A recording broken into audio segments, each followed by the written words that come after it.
네, 오늘 우리 찬양대 고백처럼 우리 성도들의 삶이 드리는 그 삶의 예배가 하늘에 올라가는 향기가 되길 바라고 하나님을 기쁘시게 하는 예배 되길 간절히 바라겠습니다. 이 시간만 예배자가 아니라 우리의 모든 삶이 하나님 앞에 예배 드린다는 것을 기억하고 어디에서나 어느 곳에서나 예배자로 존귀하게 쓰임받는 저와 여러분 되시길 바라겠습니다. 오늘 말씀은 누가복음 제4장 중반부의 말씀인데요. 오늘 예수님께서 이 말씀 어떤 내용이냐면 시험을 받으시고 가버나움을 중심으로 약 1년에서 1년 반 정도 사역을 하시다가 이제 나사렛이라는 자신의 고향에 가서 안식일날 말씀을 전하는 가운데 일어난 이야기가 오늘 본문의 말씀입니다. 오늘 본문의 말씀은요, 마태, 마가, 누가복음에 동일하게 기록되어 있는데 마태복음과 마가복음과 조금 다르게 누가복음은 그 순서를 좀 바꿨습니다. 그래서 마태, 마가복음은요, 예수님께서 가버나움에서 여러 기적과 이적을 행하는 가운데 나사렛을 찾았고 이런 일이 있었다라고 기록하고 있고, 그래서 말씀 중반부에 나와요. 그런데 오늘 누가복음에는요, 예수님이 시험을 당하고 공생애를 시작하는 그 시작 지점에 이 부분을 앞에 둠으로써 누가가 우리에게 말하고자 하는, 또 예수님께서 우리에게 전하고자 하는 그 의도가 있다는 거예요. 바라기는 오늘 이 말씀 속에서 하나님이 우리에게 뭐라 말씀하시는지 깨달아 아는 저와 여러분 되시길 간절히 바라겠습니다. 특별히 오늘 말씀은요, 이제 누가가 의도적으로 순서를 바꿔서 앞부분에 배치했기 때문에요, 전하는데 조금 불편한 말씀이 있습니다. 의도성이 들어가 있기 때문에. 그래서 그것을 대언하는 목사인 저도 불편함이 있어요. 의도를 가지고 전해야 되기 때문에 좀 불편해요. 또 한 가지는 뭐냐면 지난주 수, 목, 금 부흥성회를 했잖아요. 그래서 부흥성회 끝나고 난 다음 주이기 때문에 담임 목사로서는 제가 더 사랑합니다, 우리 성도님들을. 하지만 말씀을 전하는 그 부분에 있어서는 좀 부족함과 연약함이 있기 때문에 마음의 부담이 되는 시간이 지금의 시간이에요. 하지만 하나님께서 사랑하는 우리 성도들에게 저를 보내주셨고 또 저를 통해서 대언하게 하셨으니까 그 속에서 하나님의 음성이 있을 거라고 믿으시고 그 음성을 캐가는, 그 음성을 씨앗 삼는 우리 성도 되시길 간절히 바라겠습니다. 지난주에 부흥성에 오신 분들은 알겠는데요, 저와 비슷한 맥락의 그 복음의 씨앗에 대한 이야기를 기도 중에 하시더라고요. 우리 성도들에게 말씀이 씨앗 되기를 원합니다. 김기성 목사님과 저가 같아요. 그 다음에 제가 좀 배울 점이 있었어요. 그 씨앗이 자라기를 원하는 마음까지는 같았어요. 그런데 저는 자라서 열매 맺고 이렇게 가는데 이 세상에 목사님이 기도 중에 뭐라고 기도하시느냐, 씨앗이 심겨지고 자라고 꽃 피우는 인생 되게 해달라고 기도를 하시더라고요. 그래서 저도 하나 배웠어요. 우리 성도들도 씨앗이 심겨지고 자라고 꽃 피우는 성도 되시길 간절히 바라겠습니다. 근데 제가 좀 더 나아야 되잖아요. 또 전화해서 일러주지 말아요. 그래서 저는 거기다가 한 가지를 더 생각했어요. 뭘 생각했느냐, 꽃 피운 인생 되시되 그 아름다움과 향기가 우리 성도들 가정에도 충만하지만 만나는 모든 사람들에게 향기가, 아름다움이 전해지는 성도 되시길 바라고 열매 맺기를 바라요. 그리고 작년에 대신방하면서 기도 제목이 바뀌었다 그랬잖아요. 열매를 거두며 누리는 우리 성도들 되시길 간절히 바라겠습니다. 그럼에도 불구하고 부담되는 말씀이에요. 하지만 부담되지만 전하는 사람도 듣는 사람도 부담되는 말씀이지만 하나님의 음성으로 깨닫는 복된 시간 되길 바라겠습니다. 사람이 살아가면서 상처를 받는 순간이 있습니다. 그런데 그 상처 가운데 내게 깊이 가장 큰 상처를 받을 때가 있다는 거예요. 모르는 사람이 내게 나를 평가할 때요, 이제 잘못된 평가, 좀 안 좋은 평가를 말하는 거예요. 그럴 때는 상처가 되지 않아요. 지나가는 사람이 내게 뭐라고 하면요, 그 지나가는 말에 내가 상처받지 않습니다. 그런데 내가 의지했던 사람, 내가 잘 아는 사람, 또 내가 좋아했던 사람들 가운데, 그리고 내가 뭔가를 기대하고 기댈 수 있었던 그 사람들 가운데 때로는 여러 가지 안 좋은 이야기를 듣거나 평가를 듣거나 또 오해가 생기다 보면 그 사람들의 말에 상처받을 때가 있습니다. 그런데 그 상처는요, 먼 사람이 주는 상처보다 더 큰 상처를, 더 깊은 상처를 내게 줄 때가 있다는 거예요. 지나가다가 모르는 사람이 내게 뭐라고 아무리 욕을 해도요, 저 사람이 이상한가 보다 하고 넘어가 버려요. 그런데 나를 믿었던, 또 내가 의지했던, 또 내가 함께 하고 싶었던 그 사람이 나에 대해서 이렇다 저렇다 말을 하기 시작하면요, 그것이 크게 들리기 시작하고요, 그것이 내 마음을 사로잡아 버릴 때가 있습니다. 그래서 내 마음 가운데 기쁨을 뺏어갈 때도 있고, 내 마음 가운데 상처로, 눈물로, 또 피투성이가 되게 할 때도 있다는 거예요. 오늘 본문에 나온 예수님이 그런 상황이었습니다. 예수님이 사역을 시작하자 소문이 사방에 퍼졌어요. 가르치시고 고치시고 전파한 이야기가 많은 곳에 퍼졌어요. 그 가운데 예수님께서 이제 안식일이 되어서 나사렛 동네에 있는 그 곳에 가서 예배하러 가는데 가장 환영받을 줄 알았어요. 가장 의지되는 사람이었어요. 왜냐? 고향 사람들이었으니까. 나를 믿어주고 때로는 내게 흠이 있을지라도 지지해주고 함께해줄, 자랑해줄 사람으로 알았어요. 그런데 오늘 본문에는요, 그 고향 사람들이 그렇게 반응하지 않습니다. 세 가지의 반응을 보이는데 그 세 가지의 반응을 통해서 혹 말씀을 듣는 우리가 그렇게 반응하고 있지 않는지, 혹 하나님 앞에 믿음을 가지고 살아가야 하는 우리가 그렇게 살아가고 있지 않는지, 오늘 말씀을 통해서 나의 모습을, 나의 얼굴을 돌아보는 복된 시간 되시길 간절히 바라겠습니다. 그렇다면 나사렛 사람들은 어떤 반응을 보였을까? 그 첫 번째는요, 오늘 본문에 나온 것처럼 놀랍게 여겼다라고 기록하고 있어요. 결론부터 이야기할게요. 놀랍게는 여겼어요. 그러나 예수님을 믿지는 않았어요. 놀랍게는 여겼어요. 그 말씀 가운데, 선포된 말씀 가운데 은혜는 받았어요. 그러나 예수님을 내 삶 가운데 주인으로 모시지는 않았다라고 성경은 말하고 있습니다. 본문에서 예수님은 안식일에 늘 하던 대로 회당에 들어가시고 이사야 선지자 말씀을 펴고 그 말씀을 중심으로 선포하였습니다. 오늘 읽었지만 18절, 19절 말씀, 우리의 삶 가운데 이런 은혜가 있기를 바라는 마음으로 함께 읽어보도록 하겠습니다. 주의 성령이 내게 임하셨으니 이는 가난한 자에게 복음을 전하게 하시려고 내게 기름을 부으시고 나를 보내사 포로된 자에게 자유를, 눈먼 자에게 다시 보게 함을 전파하며 눌린 자를 자유롭게 하고 주의 은혜의 해를 전파하게 하려 하심이라 하였더라. 아멘. 예수님께서는 오늘 이사야 말씀을 통해서 그 백성이 포로된 곳에서 자유되기를 원하는 마음으로 선포하셨어요. 또 눈먼 자가 다시 보게 하는, 이것은 육신의 눈도 마찬가지고 영안의 눈도 마찬가지고 우리의 모든 막힌 것을 말하는 겁니다. 그 가운데 보게 되는 은혜를 전파하기를 원하셨다는 거예요.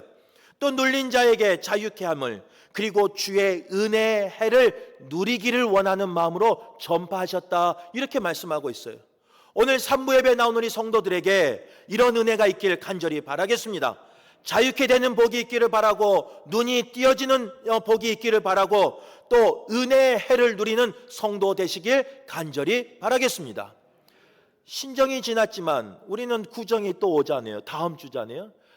새해도 구정으로 새해요. 새해도 하나님이 주신 은혜의 해를 누리는 복된 해가 되시길 간절히 바라겠습니다. 이렇게 예수님이 이제 저처럼 아니 더 하여튼 귀하게 설교하셨겠죠. 그러니까요, 그 회당에 모인 모든 사람들이 아멘으로 화답하고 은혜를 받았다는 거예요. 놀랐다는 거예요. 그리고 예수님이 말씀을 전하자 그 말씀을 주목하여서 들었어요. 그리고 예수님의 그 선포된 해석된 그 말씀을 통해서 은혜를 받고 감탄한 삶을 살았던 사람이 누구냐? 바로 나사렛에 살았던 고향 사람들이었습니다. 문제는 무엇이냐? 그런데 그들의 은혜는, 그들의 감탄은, 그들의 놀라움은 거기서 멈추고 말았습니다. 참 말씀은 잘 전하시네. 은혜는 되네. 그런데 그 다음 말이 문제예요. 그 다음 그들은 뭐라고 말하느냐? 근데 요셉의 아들 아니야? 하면서 예수님을 지역의 사람으로, 내 이웃의 사람으로 한정 지어 버렸다는 거예요. 저 사람을 그 선포하시는 그 말씀의 은혜는 받았지만 메시아로는 인정하고 싶지 않은 모습이 오늘 본문의 모습이라는 거예요. 사람의 아들 아니야? 내가 아는 그 목사의 아들 아니야? 그 별 볼 일 없었던 그 사람의 아들 아니야? 이것이 그 사람들의 한계였다는 거예요. 감탄은 했어요. 또 그들은 놀랐어요. 예수님의 말씀에 주목은 했어요. 은혜는 받았어요. 그러나 예수님을 나의 구주로, 나의 구세주로, 나의 주인으로는 모시지 않은 모습이 바로 오늘 본문의 모습이라는 거예요. 오늘 이제 문제가 여기서 나와요. 21절 말씀에 보면 뭐라고 나오느냐? 이 글이 오늘 너희의 귀에 응하였느니라, 이렇게 말해요. 이 말씀을 쉽게 말하면 이 말씀에 나온 그 구세주가 바로 나다. 구원자가, 메시아가 바로 나다. 그래서 내가 선포할 때 그 모든 일이 일어날 것이다, 이루어질 것이다 라는 말씀이에요. 주님이 내가 메시아다, 내가 구원자다 라고 말하지만 나사렛 동네 고향 사람들은 그 주님을 메시아로, 삶의 주인으로 모시는 것이 아니라 그냥 요셉의 아들로 치부하고 말고 있다는 거예요. 혹 이것이 우리의 신앙일 때가 있습니다. 하나님 앞에 은혜 받을 때 그 말씀으로 살기를 결단하고 그 말씀의 은혜 가운데, 감탄 가운데 살아가지만 때로는 결단하면서 끝나버려요. 그 말씀이 내 삶의 주인 되기를 원하는 마음이 있지만 불편하면 주인이 안 됐으면 좋겠어요. 은혜 받는 것까진 좋은데, 말씀 듣는 것까진 좋은데 그 말씀이 내 삶을 주관해 가는 것은 싫을 때가 있어요. 주를 아는 것은 좋은데, 교회에 나온 것은 좋은데 주님이, 예수님이 나의 삶의 주인이 되는 것은 불편할 때가 있다는 거예요. 왜 불편한가? 때로는 좁은 길 가라 그러죠. 때로는 십자가의 길 가라 그러죠. 때로는 사랑하라고 말하죠. 때로는 용서할 수 없는 사람을 용서하라 말하죠. 때로는 주님 앞에 무릎 꿇으라고 말하죠. 때로는 주님 앞에 두 손 들고 항복하라고 말하죠. 세상에서 힘이 있고 권력이 있고 세상에서 모든 것을 이끌어가는 우리임에도 불구하고 주의 전에 나오면 이렇게 낮아져라, 좁아져라, 좁은 길을 가라, 이런 것을 요구할 때가 있다는 거예요. 그것이 우리를 불편할 때가 있습니다. 설교 말씀은 좋은데, 오늘 말씀은, 이번 부흥성의 말씀은 은혜가 되었는데 내 삶은 안 바꿀 때가 있어요. 결단이 없을 때가 있어요. 여전히 내가 주인일 때가 있어요. 주님과 동행하는 건 좋은데 내 생각을 내려놓으라 하면 그게 싫을 때가 있어요. 내가 가지고 있는 힘을 내려놓으라 라고 말하면 그것이 싫을 때가 있어요.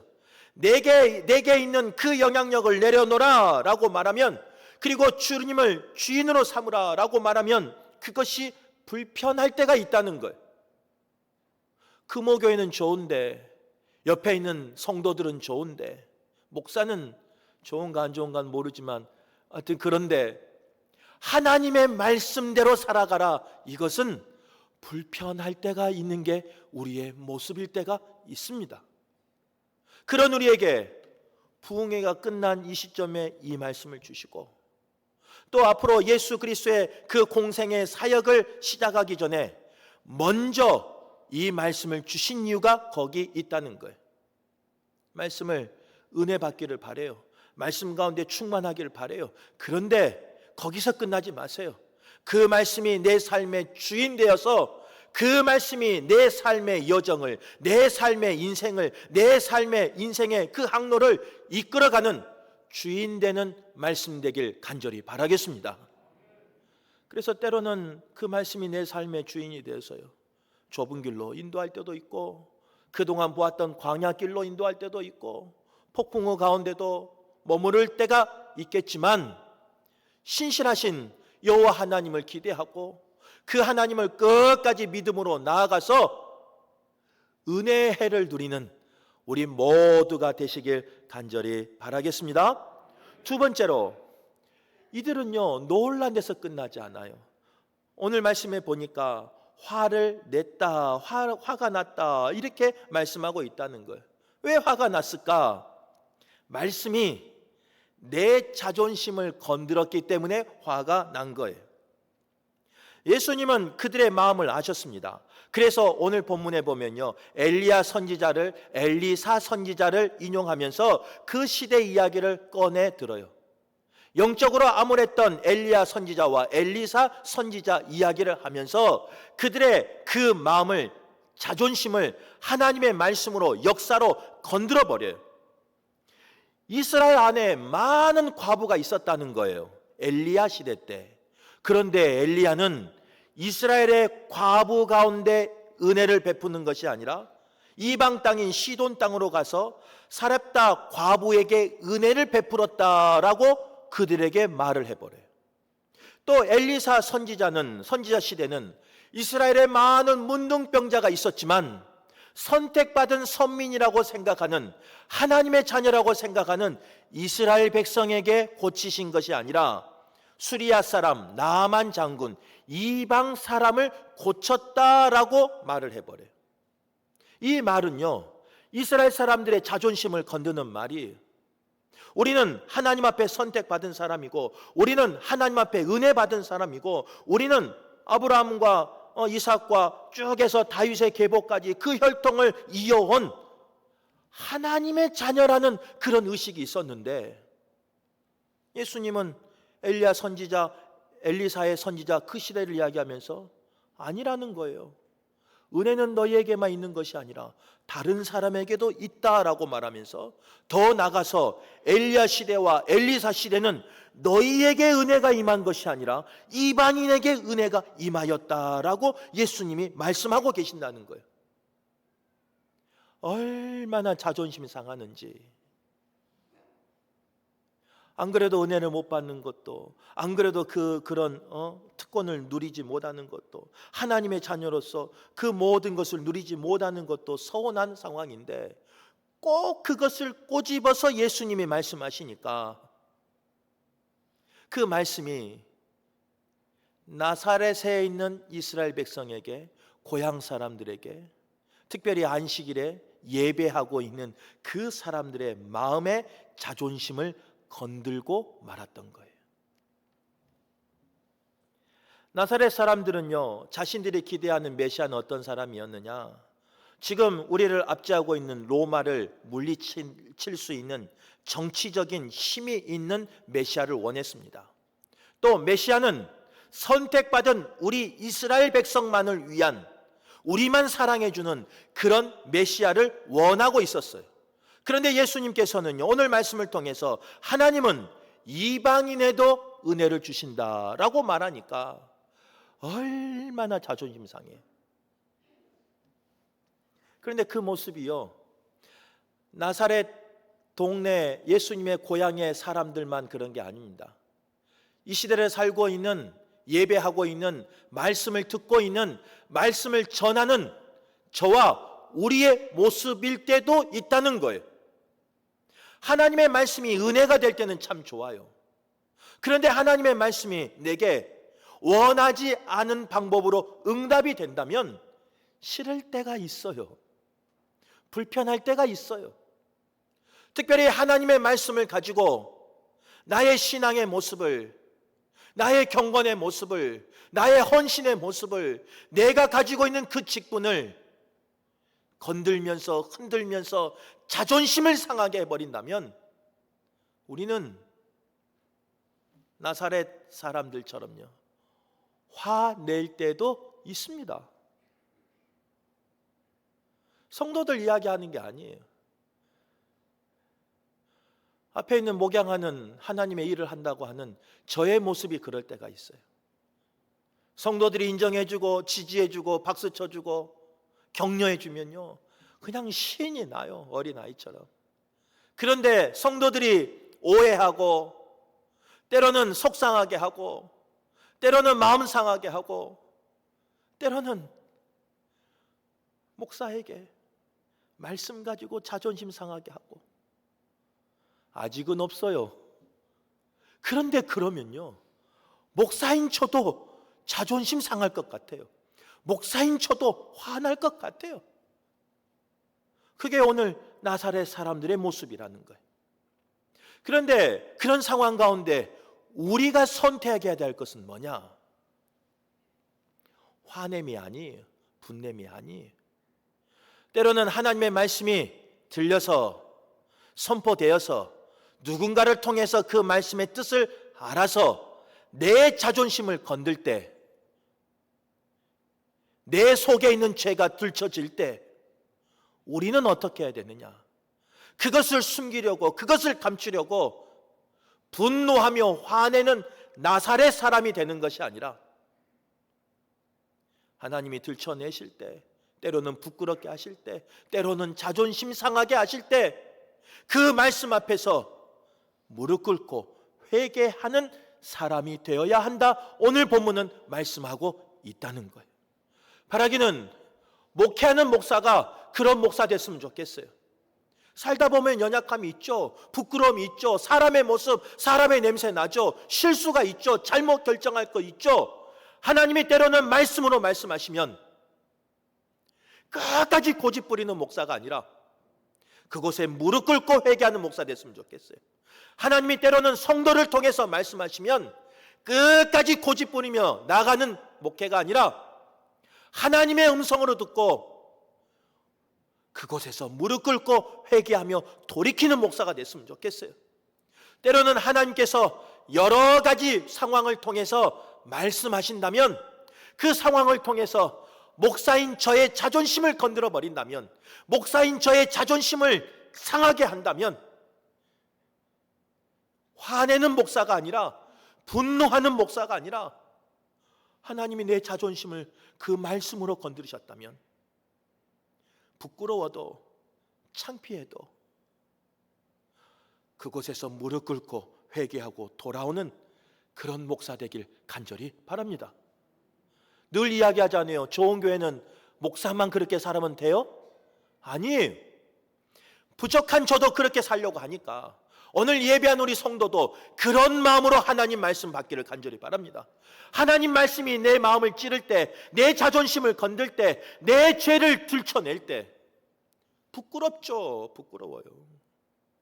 도망가고 싶고 옮기고 싶고 포기하고 싶고 숨어버리고 싶고, 그게 우리의 연약함이에요.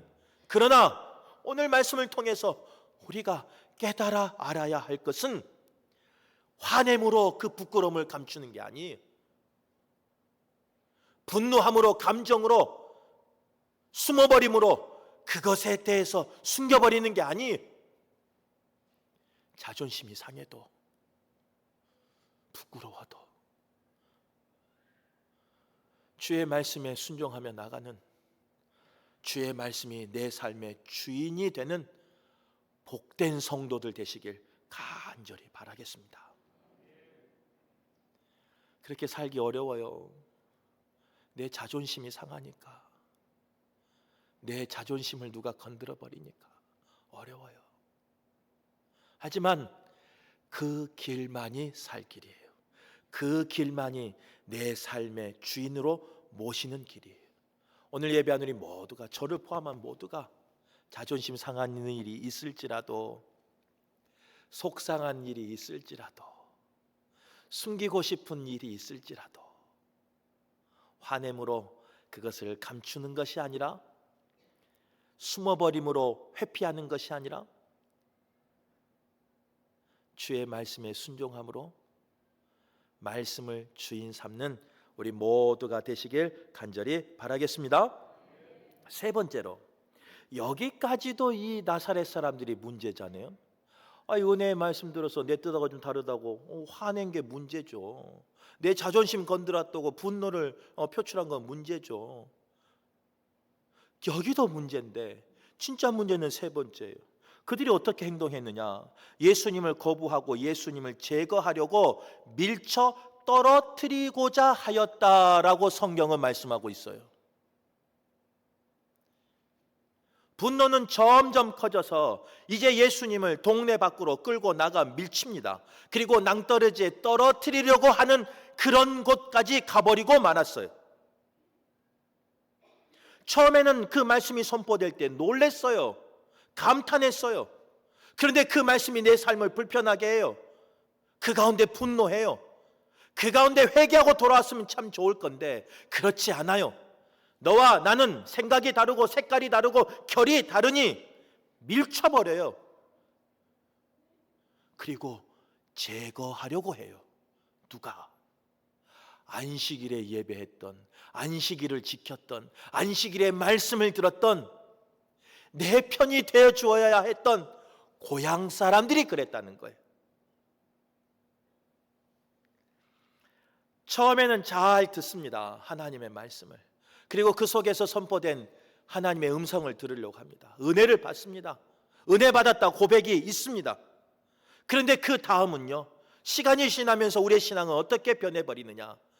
판단하기 시작합니다. 이거는 저렇고 저건 저렇고 판단하기 시작해요. 그런데 그 판단의 씨앗은 어떻게 싹을 맺느냐? 열매를 맺느냐? 거부해버려요. 중요한 것은 예수님만 거부하지 않았어요. 예수님의 입술을 통해서 선포된 그 복음을 거부했어요. 예수님의 그 메시아성을 거부해버렸어요. 예수님의 그 사역을 거부해버렸어요. 고향 사람들은 요셉의 아들이다라는 걸 알았어요. 그만큼 친했어요. 예수님을 너무나 잘 알고 있었어요. 예수님이 어떻게 성장했는지, 어떤 과정을 거쳤는지 어릴 때부터 본 사람들, 그래서 익숙한 사람들이 나사렛 고향 사람들이었어요. 그런데 그 익숙함이 도리어 예수를 그리스도로 받아들이는데, 예수를 나의 주인으로 받아들이는데 걸림돌이 되고 말았다는 거예요. 신앙생활 안에 익숙함이 주님을 주로 받아들이는데 걸림돌이 될 수 있어요. 신앙 안에 주셨던 나의 직분이 주님을 주인으로 받아들이는데 걸림돌이 될 수 있어요. 신앙 안에 나의 열심이 주님을 나의 주인으로 고백하는데 걸림돌이 될 수도 있다는 거예요.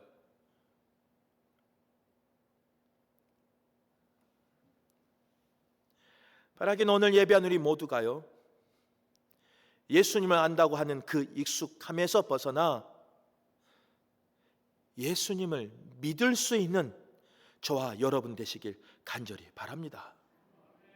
예수님의 말씀으로 내 삶을 주관해가는, 이끌어가는, 순종해가는 저와 여러분 되시길 간절히 바라겠습니다.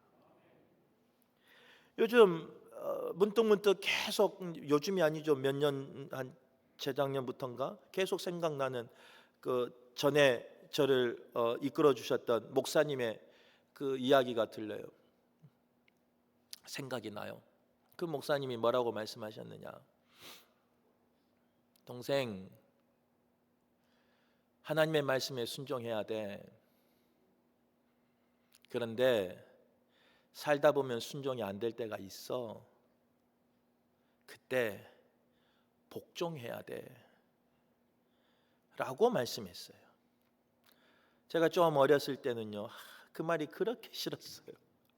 정말 싫었어요. 일 시키려고 그러시는구나. 나를 살찌워서 잡아먹으려고 그러시는구나. 그렇게 오해할 때가 있었어요. 그런데 요즘 문득 그 말씀이 생각나면서, 그렇구나. 문득 순종이 안 될 때가 있어요. 목사인데도. 그런데 그때 그 말씀이 불현듯 생각이 나요. 내가 순종을 못하니 내 허벅지를 쳐서라도, 정강이를 쳐서라도, 환도뼈를 쳐서라도 복종하라고 하시는구나, 이렇게 느껴질 때가 있어요. 바라기는 오늘 예배한 우리 모두가요, 우리의 직분이나 우리의 익숙함이나 우리의 신앙의 연수가 도리어 주님을 나의 주인으로 삼는데 걸림돌이 되지 아니하길 간절히 바라겠습니다. 말씀을 정리할게요. 오늘 이 말씀 가운데 이제 정말 불편한 말씀이 나와요. 이거는 그 나사렛 사람들이, 동네 사람들이, 고향 사람들이 이랬다는 거잖아요. 그리고 혹 그 모습이 우리에게 있을 수 있다는 거잖아요. 그럴 수 있죠, 연약하니까. 근데 진짜 전하기 불편한 말씀이 뭐냐? 오늘 마지막 절에 나온 말씀이에요. 예수께서 그들 가운데로 지나서 가시니라. 오늘 말씀 제목이에요. 이것을 그냥 해석하면요, 그 위험 가운데 낭떠러져 밀쳐나는 지금 상황이잖아요. 그 가운데 예수님께서 가르고 그곳을 지나갔다, 위험에서 해방되었다 라고 표면적으로는 해석할 수 있어요. 그런데 이 속에는요, 예수님이 그들 가운데로 지나서 가시니라.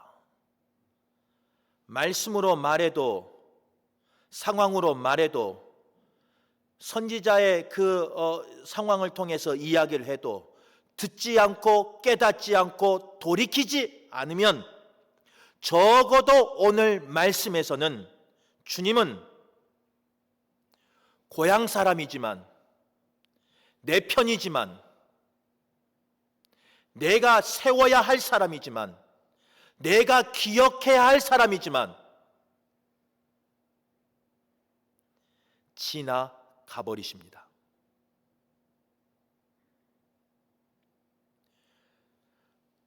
아무리 담임 목사인 저를 하나님께서 금호교회를 위해서 헌신하고 봉사하고 목자의 삶을 살아라 라고 사역할 수 있는 은혜를 주셨지만, 말씀을 통해도 듣지 아니하고 성도를 통해도 하나님의 음성을 들려주셨음에도 듣지 아니하고 돌이키지 아니하고 감정을 드러내고 끝까지 간다면 주님은 저를 불러주셨지만 저를 지나가 버리신다라고 말씀하고 있어요. 이게 무서운 말씀이에요. 이게 불편한 말씀이에요. 십자가에서 나의 생명, 나의 죄까지 도말하기 위해서 그 고통을, 그 모욕을, 그 수치를 당하신 주님이,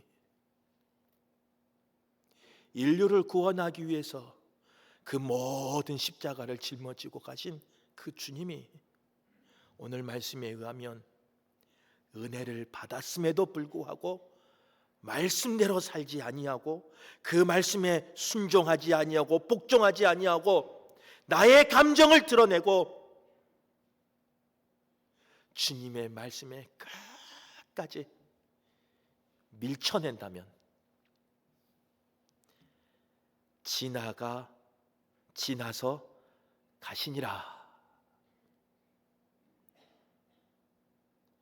오늘 예배한 우리 모두가 우리의 인생 가운데, 우리의 삶 가운데 주님이 절대로 외면하고 지나가는 일 없도록, 나를 모른다고 지나가는 일이 없기를